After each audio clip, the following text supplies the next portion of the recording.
Bon, si vous voulez, on va commencer. Oui, oui. Bon, l'objectif, c'est de discuter en petite réunion comme ça, intime, familiale, sur un peu la situation, puisqu'on arrive à la veille des élections présidentielles et législatives.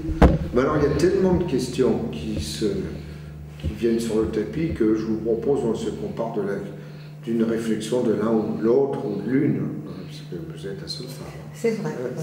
J'étais invitée. Hein, alors Ah ben c'est bien, c'est bien. Nous déjà, on ne veut plus voir Sarkozy, déjà. Il nous a assez menti. Il nous a assez roulé dans la farine. On ne veut plus voir Sarkozy. Il y en a marre. Alors je sais pas, après... C'est assez général, ça. Ah ouais, mais c'est... Non mais maintenant, avec sa nouvelle campagne, je suis proche du peuple, il nous l'a bassiné, en 2007, hein, ça va quoi. On espère, maintenant on est dans l'espérance. Moi, vous savez, je prends beaucoup de taxi. Quand je reviens de l'Assemblée la nuit, les députés rentrent en taxi. Et moi, j'aime bien poser les chauffeurs de taxi, parce que vous savez tout. Alors eux, ils avaient voté massivement Sarkozy en 2007. Ah, mais là, c'est fini. C'est fini, disons, on n'y arrive plus. Et puis il leur a supprimé la détaxe du carburant. Près de 3 000 € par an. Sucré, ils ne gagnent pas. Vous savez, les taxis, ça ne gagne pas tellement. Ils travaillent beaucoup, 11 heures par jour, 6 jours par semaine.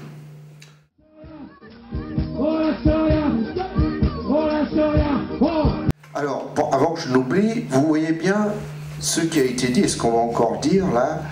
Il s'agit d'une révolution horrible, comme on n'a jamais vu. Je l'expliquerai tout à l'heure, l'abandon de la souveraineté nationale. Et vous ne pouvez pas le savoir, parce que la semaine dernière, on a discuté à l'Assemblée nationale, les textes ont été adoptés. Qu'est-ce que vous en avez entendu dans les médias sur les contenus? Rien. Il faut enfumer et aller se bouffer pour que les peuples n'aient pas le temps de réagir. C'est ça l'objectif. Alors dans le cadre de la présidentielle, moi je suis disponible pour faire des réunions comme on fait sur d'autres sujets, réunions d'appartement. Bon, il faut au moins une dizaine de personnes, mais si vous faites ça chez vous, 10, 12, 15 personnes, moi j'y vais. Et j'expliquerai, vous verrez, ce n'est pas compliqué à comprendre si on explique les choses comme elles sont, simplement. Et l'arme des gens qui nous dirigent, c'est de nous faire croire que c'est compliqué pour que les gens renoncent à s'intéresser et à comprendre. Mais nous ne voulons pas être soumis à des intérêts qui nous sont complètement étrangers. Et de ce point de vue, il n'y a pas de différence entre les peuples d'un pays ou d'un autre. Est-ce qu'il faut mieux rémunérer le travail et réduire les dividendes? Moi, je dis oui. Et en réduisant les dividendes, on a de l'argent. Et en réduisant les mouvements spéculatifs, on a de l'argent. Si on ne fait pas ça, on ne s'en sortira pas. Et attention, attention, dans ma Normandie natale, on dit quand il n'y a plus de foin au râtelier, les chevaux se battent. Ça veut dire quoi? Ça veut dire des confrontations entre les peuples. Alors, on peut penser, je dramatise. Il y a un pays où ça se passait bien entre les peuples. Jusqu'au jour où ça s'est mal passé, c'est la Yougoslavie. Il y avait des mariages entre Serbes, entre Croates, par dizaines de milliers. Et puis les difficultés sont arrivées. Et on a dit c'est l'autre qui est responsable, parce qu'il n'est pas serbe comme nous, il est croate, ou inversement. Et dans ce petit pays, 300 000 morts. Et quand j'entends le retour de la germanophobie, moi ce que je vois surtout, c'est en Allemagne, le retour d'une certaine arrogance germanique. J'ai cité hier à la conférence de presse que nous tenions un article du journal des milieux d'affaires, Die Zeit. Qu'est-ce qu'il dit? Le titre, c'est « L'Europe devient allemande ». C'est sympathique déjà. Mais c'est pas tout. Ils disent maintenant, on peut appliquer des règles européennes parce que l'Union européenne a adopté des règles allemandes.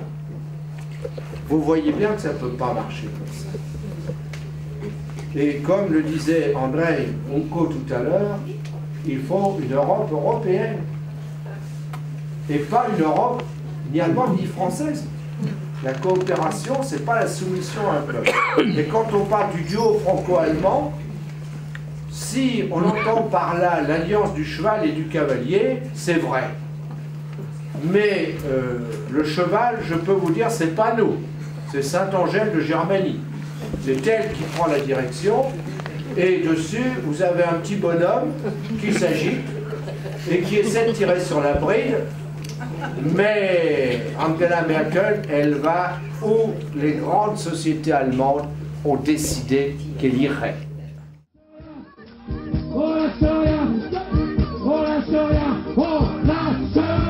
Donc on a le député de Montreuil, Jean-Pierre Brard, député de la 7e circonscription de Montreuil, mais actuellement avec la décentralisation et la territorialisation, donc Montreuil est rattaché à Bagnolet.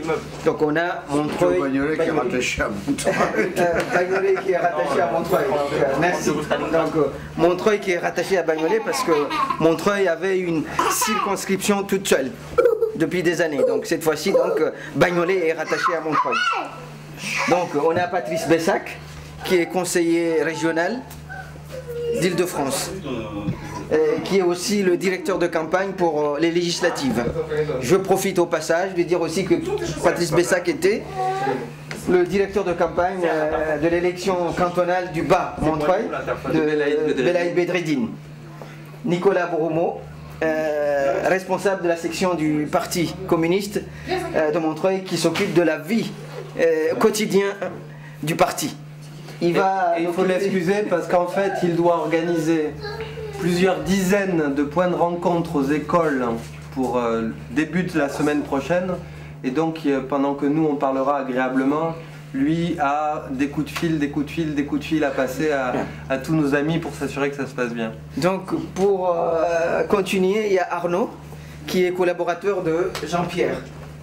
Et puis nous présentons la famille qui nous reçoit, la famille Moalimou, c'est Cassim le mari qui nous reçoit. Et merci de nous recevoir chez vous avec votre épouse. C'est avec un grand plaisir. Pardon. Donc l'hospitalité comorienne. Voilà. Voilà. Donc nous pourrons continuer la conversation. Nous sommes entre nous. Chaque jeune fille, jeune garçon, on peut intervenir à tour d'horizon. Il n'y a pas de mauvaises questions. Donc Jean-Pierre est disponible à nous donner toutes les infos. Mais je termine en disant, Jean-Pierre, ça fait 19 ans que je suis à Montreuil. Depuis 92, je suis soi-disant, donc je mets au conditionnel, un soi-disant bon militant. Mais c'est au peuple de dire je suis bon ou je suis mauvais, c'est-à-dire les Montreuilloises et les Montreuillois de dire si je suis bon ou je suis mauvais. Mais je souhaite, parce que j'avoisine l'âge de 47, 48, bientôt 50, peut-être dans 2 ans, dans 3 ans. Je souhaite passer le relais à ces jeunes. Donc je souhaite passer le relais à ces jeunes. Et cette fois-ci, vous êtes devant le député et vous êtes devant un responsable, Patrice Bessac, que vous pouvez continuer à échanger tout au long de ce moment important entre nous pour une première fois. Donc voilà. Merci. Vous savez comment c'est difficile en ce moment, ça fait 5 ans qu'on a Sarkozy. Alors, je ne vois pas ce qui va depuis 5 ans, je ne vois pas ce qui va bien. D'ailleurs, je parlais avec quelqu'un. Est-ce que vous savez qu'actuellement, il y a un Français sur 3, dont vous êtes, qui doit renoncer aux soins à cause du prix? Dans notre pays où on a toujours soigné tout le monde, il y en a 1 sur 3 qui ne peut plus soigner correctement maintenant. L'école. Vous savez quel âge vous? 18. Vous êtes dans quelle classe? Terminale? Quelle filière? Littéraire. Qu'est-ce que vous voulez faire l'année prochaine? Une fac. Fac d'anglais. Très bien. Vous aurez besoin de partir en Angleterre, en Nouvelle-Zélande, en Australie. Hein? Et papa et maman, je ne suis pas sûr qu'ils aient les sous pour financer un séjour d'1 an ou 2. Enfin, vous voyez, la formation. Dans les beaux quartiers, ils n'ont pas ce souci-là. Et pour les jeunes, aujourd'hui, ma autrefois, c'est pas facile. Je ne dis pas que tout était rose autrefois, mais c'était quand même plus facile. Aujourd'hui, il y en a qui sont bien formés, les jeunes, et ils n'ont pas de boulot. Ils n'ont pas de boulot. Ou alors, ils ont un boulot payé avec un élastique. Et pour des jeunes comme vous n'y pensez pas encore, vous avez encore un peu de temps, mais le moment va venir, vous voudrez avoir une famille. Trouver un logement aujourd'hui. Vous savez combien il manque de logements en Seine-Saint-Denis, par exemple?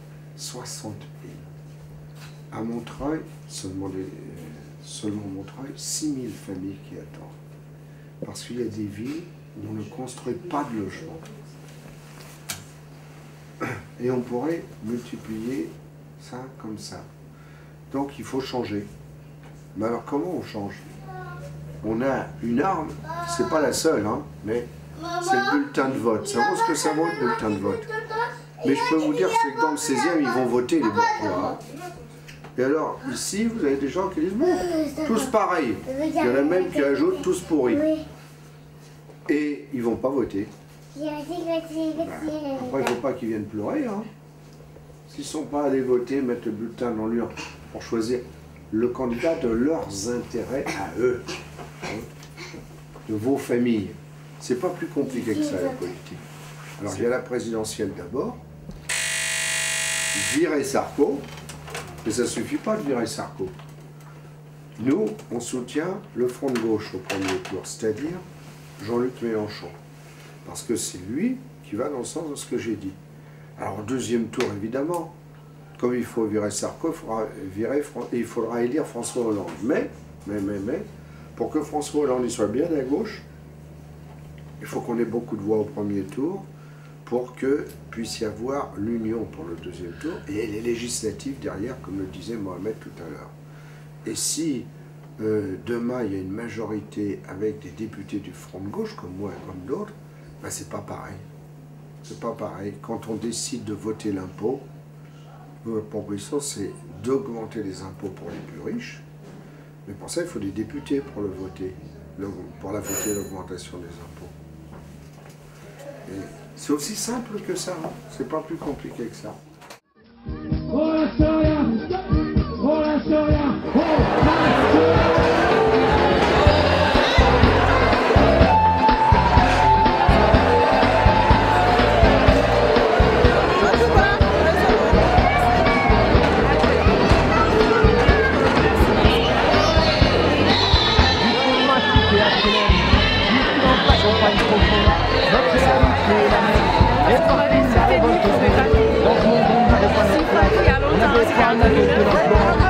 Et j'ai pas eu l'occasion de vous remercier. Je vous envoie une lettre. Bonjour, ça va?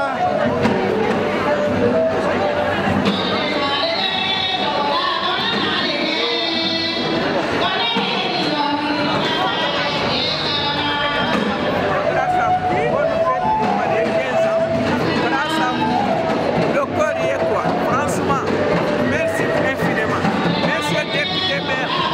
Vous êtes député maire, vous êtes maire.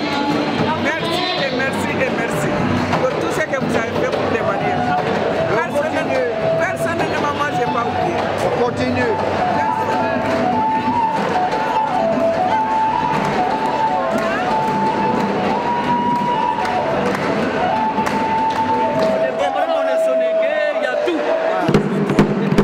Originaire de quelle région?